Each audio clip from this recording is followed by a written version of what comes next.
Hello भैया, स्वागत सब सभी का मेरे यूट्यूब चैनल स्कूल ट्यूशन गुरुजी में। बच्चों, हम कर रहे थे क्लास 9th का आपका डीओई का सैम्पल पेपर और इसमें हम खंड क कर चुके थे। आज हम करेंगे खंड ख, यानी आपके 21 से लेकर के 26 तक के प्रश्न उत्तर। तो चलिए बच्चों, बिना टाइम वेस्ट के शुरू करते हैं आपके प्रश्न उत्तरों को।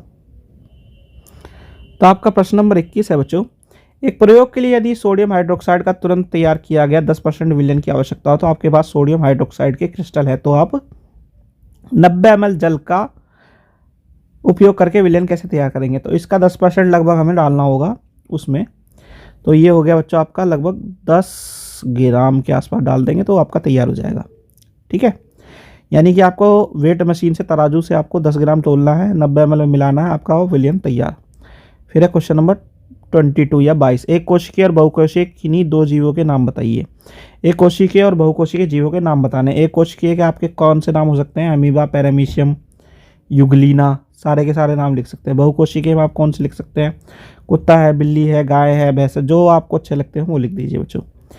फिर है क्वेश्चन नंबर 23। क्वेश्चन नंबर 23 है आपका, रक्त रुधिर एक महत्वपूर्ण संयोजी उत्तक है, क्यों? एक चीज समझ लीजिए, संयोजी उत्तक जो है, ये वाला रुधिर जो है आपका, जो रक्त जिसे बोलते हैं, पूरी बॉडी में एक स्थान से दूसरे स्थान तक जाता है आता है, यानी कि हार्ट जो है आपका, हृदय जो है, इस काम को करता है पंप करने के इसका। अब सिंपल वे में देखें तो ये करता क्या है बच्चों, आपका ऑक्सीजन को लेके जाता है, कार्बन डाइऑक्साइड को छुड़वा देता है। ठीक है, इसके अलावा क्या करता है, हमारी ऊर्जा की जो ज़रूरतें हैं उसे पूरा करने के लिए, मतलब एक स्थान से दूसरे स्थान तक चीज़ों को लेके जाने का काम करता है। और जो हमारा शरीर बेकार के उत्पाद बनाता है, जिसे हम क्या कहते हैं, अवांछित पदार्थ जो बनते हैं हमारे शरीर में, उसे भी शरीर से बाहर निकालने का काम यही करता है। ठीक है, तो इस वजह से क्या कह सकते हैं हम कि रुधिर क्या करता है, एक ऑक्सीजन सप्लाई काम करता है, कार्बन डाइऑक्साइड निकालने का काम करता है, हमारे शरीर में ऊर्जा का काम करता है, और हमारे शरीर से जो अवांछनीय पदार्थ बन जाते हैं उन्हें बाहर निकालने का काम भी करता है। तो इसलिए काफ़ी इंपॉर्टेंट है बच्चों ये। चलिए क्वेश्चन नंबर 24 देख लेते हैं। क्वेश्चन नंबर 24 है, एक लड़का 400 ग्राम वजन की एक गेंद को 10 मीटर प्रति सेकंड के प्रारंभिक वेग से ऊपर की ओर फेंकता है। तो करना क्या है बच्चों, आपको प्रारंभिक संवेग ज्ञात कीजिए और इसकी उड़ान के के उच्चतम बिंदु पर इसका संवेग ज्ञात कीजिए। तो सबसे पहले तो इसे बदल लेते हैं बच्चों ग्राम से किलोग्राम में। तो जब ऐसा करेंगे तो 400/1000, ये हो गया आपका 0.4 किलोग्राम। अब हमने क्या किया, 0 से 10 मीटर प्रति सेकंड की दर से ऊपर फेंक दिया किसी चीज़ को। ठीक है, नीचे 0 था, ऊपर जाए फेंक दिया। अब संवेग P1 mv, ठीक है, तो ये हो गया आपका 0.4 गुणा 10, तो ये आ गया 4 किलोग्राम मीटर प्रति सेकंड।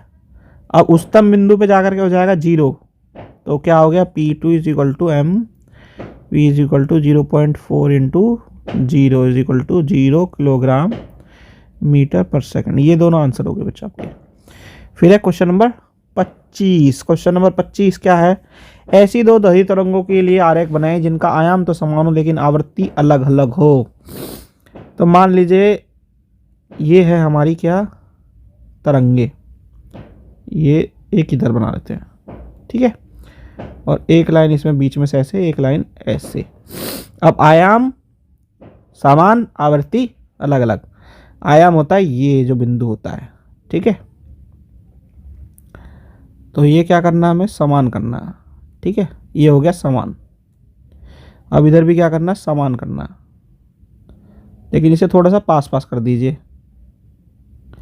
यानी ये चीज़ तो हमारी हो गई क्या, ये चीज़ तो हो गई हमारी आयाम, क्या हो गई, ये हो गई बराबर। लेकिन जो ये है इसकी वजह से क्या हो गया, आवृत्ति अलग अलग। ठीक है, अब क्वेश्चन नंबर 26 देख लेते हैं। क्वेश्चन नंबर 26 है, भारत में सिंचाई के लिए उपयोग किए जाने वाले उपलब्ध 4 जल संसाधनों की सूची बनाइए। तो भारत में भरमार है संसाधनों की जो इस्तेमाल होते हैं, हर जगह अलग अलग होते हैं, क्योंकि पानी की उपलब्धता के आधार पे कहीं आपको मिलेगा तालाब, कहीं पे पोखर, कहीं पे नदी, कहीं पे आपको नहरें मिलेंगी, कहीं पे आपको ट्यूबवेल मिलेगा। तो मतलब जो आपकी परिस्थितियां हैं उस हिसाब से आपको अलग अलग चीज़ें आपको देखने को मिलेंगी वहाँ पे। ठीक है बच्चों, तो आप कोई भी चार लिख सकते हैं। तो बच्चों यहाँ पे वाला पार्ट होता है वीडियो कंप्लीट। आशा करता हूँ आपको वीडियो अच्छी लगी होगी। नेक्स्ट पार्ट में बात करेंगे इससे आगे की। Thank you.